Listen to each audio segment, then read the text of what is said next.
Call this meeting of County Council to order. Please rise for the pledge. I pledge allegiance to the flag of the United States of America and to the republic for which it stands, one nation, under God, indivisible, with liberty and justice for all. Is there an optional prayer? Yes, thank you, Doug. I appreciate that. Let us pray. We are having a new beginning, all members together with one body of purpose. We give thanks to all that God has done for us over the past year and what will happen in the upcoming year. We will look inside ourselves and evaluate our past and what we want to be for our future. As we look to the future with hopes and dreams, we are sad to see things come to a close. As we walk into the future, may ours be the renewing time and yours be a not ending, but a time of peace and love. Amen. Amen. Thank you, Mrs. Lull. And the roll call, Mr. Anderson, Here. Mrs. Fatico, Here. Dr. Faust, Here. Mr. Horton, Here. Mr. Leone, Here. Mrs. Lull, Here. Mr. Rastetter. Here. Thank you. Hearing of the public. Those who contacted us will get 5 minutes, all others 3 minutes. We've got Randy Barnes who phoned in for 5.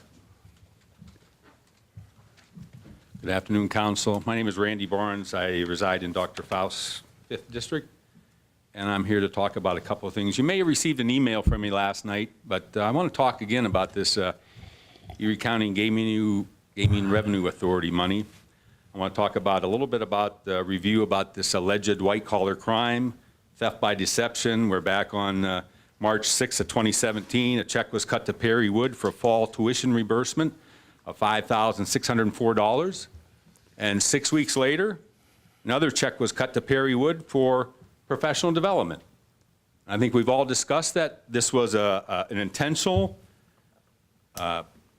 deception to try to get people not to look at the February, tuition reimbursement. And I want to ask the 7 of you, if a person is willing to take $5,000, which they probably weren't deserving of because they changed the wording, and they have a $100,000 thousand job, why would anybody risk their job for $5,000? It's because this director who is alleged have stolen this money feels he can do anything he wants. Last time I was with you, we talked a little bit about Bridgeway Capital, and I'm not sure how much you know about Bridgeway Capital, but Bridgeway Capital, as of their latest 990 form, has net assets or fund balance of $39 million. And if you looked at your email last night, I showed you where in 2016 they took in grants of $4 million, but handed out grants of less than 10%. They took in grants of $4 million, and $1 million of that was our money, but they handed out grants of $400,000, yet they have a salary of $2.8 million. This company has taken $2.8 million to hand out $400,000. The year before that, they did hand out $600,000. They had a salary of $2.4 million. So in 1 year, their salary went up over $300 and some thousand. Do we know anything about this company other than that Mr. Perry Wood brought it to Erie? I don't think any of you know anything about this company. Why is Erie County gaming revenue money being sent to a company in Pittsburgh? Mayor Schember spends $100,000 a month on an economic development office. $100,000 a month, but yet we're sending millions of dollars to some company in Pittsburgh? How much money are the Pittsburgh casinos sending to firms in Erie County? Probably not much. So I want to ask you again, does it make sense? Now, we've given this company $3.5 million of our taxpayer dollars. Now, you didn't, but Perry Wood did. $3.5 million. Now, 3 weeks ago, he was asked, where's the first million? You know where it is? He doesn't know because he hasn't been able to tell us yet. He's still working on it. Yet he gave them, a month ago, he gave them $2.5 million more. But we don't know where the first million went? that was supposedly matched by $4 or $5 million? Why would we do something like that? Why would anyone give somebody $2.5 million if they don't know where the first million is? I have to apologize. You have to watch the time because I don't have my phone tonight. But again, I got to ask, and we went through this where we're going to the get-go and spending $3.69 on coffee creamer every other day and those kind of things. But I guess the 7 of us, 7 of you, and maybe the administration, we're all willing to overlook that. Why are we willing to overlook that? Is there nobody else in this county that's qualified to do that job? Does the person that's qualified to do that job have to belong to Pennsylvania Society and have taxpayers pay for his membership? It's just, I see a lot of things wrong, and I guess I get so frustrated that I think that, isn't this black and white? I mean, the checks are there, the registers are there, the money trail's there. I mean, do we really not care? Is that what we've gotten to the point where, you know what, we got other things we got to deal with. We really don't care about 3,000 or 4,000 or 5,000 or 100,000 or 50,000 for a report to tell us how good the Gaming Revenue Authority is. That money's supposed to be helping the poorest among us, and it's supposed to be helping those communities surrounding the casino. I'm not so sure that we're supposed to be helping this company in Pittsburgh pay their salary of $2.865 million, and they handed out $400,000? I would think it would be just the opposite. You'd want to hand out 2.8 and maybe take a salary of 400.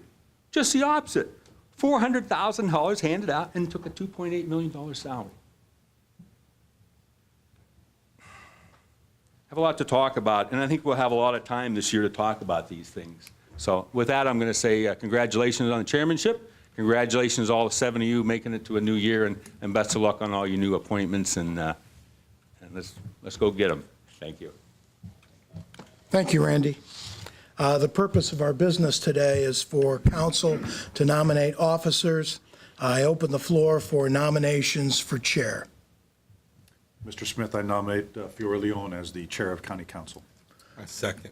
Dr. Faust nominates Fiore Leon as chair, seconded by Mr. Horton. And on the roll call, Mr. Anderson. Mr. Smith, by the way, I move Yes. that the nominations be closed before we vote. I think we have to do that. All right, is there a second on that motion to close the nominations? I'll second.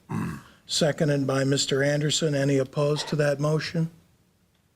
All right, then. On the motion of Mr. Leon for chair, Mr. Anderson? Yes? Mrs. Fatika? Yes. Dr. Faust? Yes? Mr. Horton? Yes. Mr. Leon? Yes. Mrs. Lahl? Yes. Mr. Rastetter? Yes. Motion carries. Congratulations. Thank you.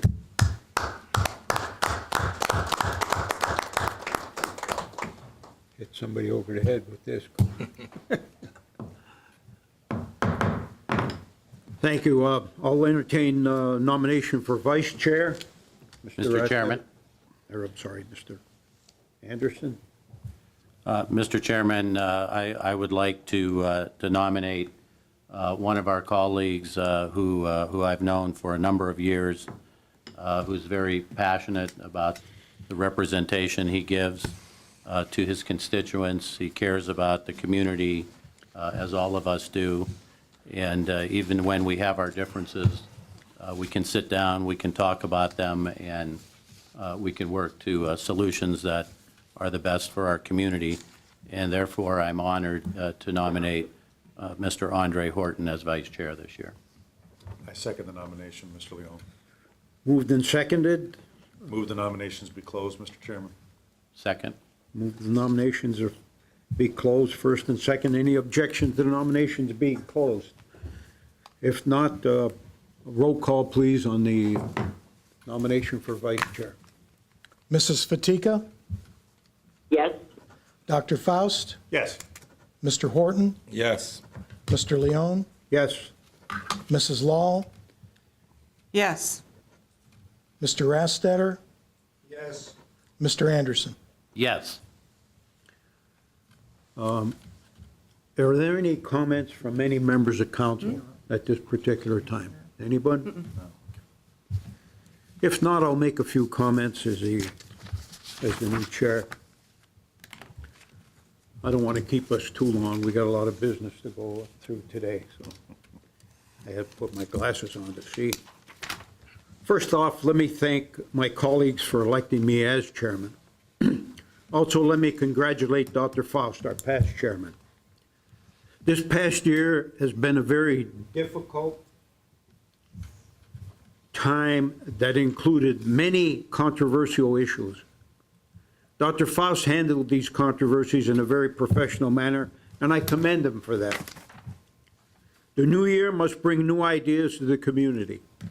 In the past, I have stressed for a better system to relate to the community and care for the history of county government to be treasured for future use. Time and again, I've strived to include Erie County Chambers video conferencing. This alone will not solve all our problems. However, it is a start to connect with any other counties and also take the CCAP. We need to continue to express our concerns in this area to the courts. Many courts are using this to change its way of doing business, i.e. prisoners need not be transported and savings to the taxpayers will be forthcoming. Further, the courts need to begin to use the recording system where court stenographers are concerned. By the way, many courts are doing that at the present time. I'm not advocating to eliminate them just yet. I do intend to, by attrition, eventually do just that. This is only one of the many issues facing county government. As always, I don't believe that many citizens are familiar with county services. We need to educate the community to take advantages of the services that we provide. Pleasant Ridge Manor is one of our assets in Erie County. As one council member, I have in the past professed my support for this facility for many reasons. Primarily, I don't feel gambling with the lives of our aged and indigent. They need to receive the finest care possible, and I believe Pleasant Ridge Manor does just that. Having said that, we need to continue to press for funding for this facility. At present, we receive less than the private facilities. This area is not the area we need to cut into, as this is our treasure. All of my colleagues are to be commended for their hard work in the liaison areas they are assigned. I believe that each of us must review the areas we are presently representing and try to make changes with each other in an effort to learn more in areas that we are responsible for as council members. I will ask everyone to review their areas and discuss with each other any changes you would like to make by the next council meeting. I would also make assignments to liaison positions as presented by you. As always, we make more than one councilman as liaison to some of the areas. The primary ones are the liaison, the secondary one will be an alternate. A few areas I've already decided the assignments, i.e. Chairman of Finance Committee will be Carl Anderson, Vice Chairman will be Carol Lull. Chairman of Personnel will be Kathy Fatika, and Vice Chair of Personnel would be Scott Rastetter. I have not made any changes to the retirement board and don't plan to unless a member wishes to be replaced. Please inform me if you so desire. Looking back at the past 41 years of the Home Rule Charter, I need to review what has transpired. As a member of the No Committee, I opposed the Home Rule Charter. My reason at the time are different than they are now. I always felt that the commission form of government was working fine and shouldn't be changed. Hindsight proves some of my points. However, the issue should not be determined as commission versus home rule. The only issue involved is who the elected officials are and how they can cooperate with the governmental process. Many of us are called political, and let's be honest, we are political. Any individual that places his or her name on a ballot becomes a politician. Is that a bad thing? No, it isn't. My concept of a politician is one that knows government. This community has been fortunate because throughout the years, the community has elected some very caring officials in Erie County. Hopefully this will continue in the future. In the 41 years as a councilman, I have seen many changes. Some have been good, and some, in my estimation, have been not so good. In my years of experience, I've found that all counties continue to stress economic development for their community. I've seen many changes in these counties and many changes in Erie County. We have lost much in population, and that changed our status from third largest city to the fifth largest. The county still maintains third-class county with 274,541 population. By the way, today's paper had 277. I don't know where they got it, but many times I have heard from the different administrations when talking about salaries and other issues, refer to the third-class counties and their salaries. In one example, Westmoreland County is a third-class county and has a population of 352,627, almost 100,000 more in population than Erie County. How can anyone put third-class counties in the same category? This should not be the criteria for raises or use in determining what's best for Erie County. In Westmoreland County, they have a community college, second to none. Erie County has proposed a community college. Will it come to fruition? In all of the areas that have a community college, businesses locate there because of the opportunity to train and retrain their employees. Some have indicated the use of the rural community college. I believe it is time to credit the use of the rural community college. We have always given credit to its use, but not at the expense of a standalone Erie County Community College. When meeting with the members of the rural community college, they too agreed that Erie County needs a community college. Let's continue to press this goal in county government. Economic development has been bannered around for as many years as I can remember. This region has tried to accomplish this goal. We've had many programs that have failed. Economic development corporations fail, some due to lack of basic principles, or also self-serving leadership. Too many have tried to steer our economic development ship and have failed. We need to determine how to sell Erie County to new business. We have fresh water, a lake port, and yet have not been able to sell this to businesses that are locating or relocating. Our goal is to promote this community and try via the various organizations being used to promote Erie County. Also, we need to blame the nonprofit organizations that pay no taxes and burden our citizens and local businesses, leading them to find other locations for their business ventures. At one time, Erie led the state in manufacturing jobs. How do we entice these visitors to relocate in Erie? Is a community college one of the factors needed to help this economy? Perhaps. This is not the only way to promote Erie, however. It is one of the starters for this area. The role of chairman, besides what's written in the Home Rule Charter, is at times difficult. In the case of the solicitor, some believe that the solicitor's ruling is other than legal. Many feel that he rules in favor of the chair. Nothing could be further from the truth. The procedure, as he indicated previously, is for him to respond to questions asked via our clerk and send the answers to the county chairman. He also sends copies to all members of council and addressed to the chairman with copies to council members. He indicated to us that many are new and don't understand the procedure. Some council members took that in the wrong manner. Our solicitor is one of the finest in Erie County, and as such will only provide us with what he feels is legal. In many cases, we may not agree, but the decision is based on law and not on some council member's opinion. Let's wake up to the fact that this solicitor's opinions are just that. If you don't agree with it, it's your prerogative. Let's not complicate these issues. Many of us have disagreed with our solicitor for various reasons. Many have gone contrary to this decision. We need to stop the criticism of our solicitor. He is here to protect all of us. Some of my goals in Erie County this year are, 1, a no tax increase budget, installation of video conference for all of Erie County and the use of it, economic development. We need to assist any and all businesses in this county that need help in retaining jobs and further in areas of attracting businesses. As council members, we have this responsibility and need to exercise more effort in this area. Funding from state and federal government for many of our unfunded mandates. Express our concerns over non-funded mandates. Cost of voting machines. funding increases for PRM, any and all unfunded mandates from the state. In conclusion, I'm asking council members to understand that an issue in county government is just that, an issue.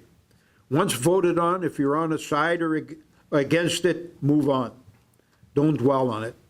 If you win or lose, consider it as an issue, move on. There are too many fish to fry. Thank you. I'd be glad to answer questions for any members of council. If not, I'll entertain a motion for adjournment. We stand adjourned.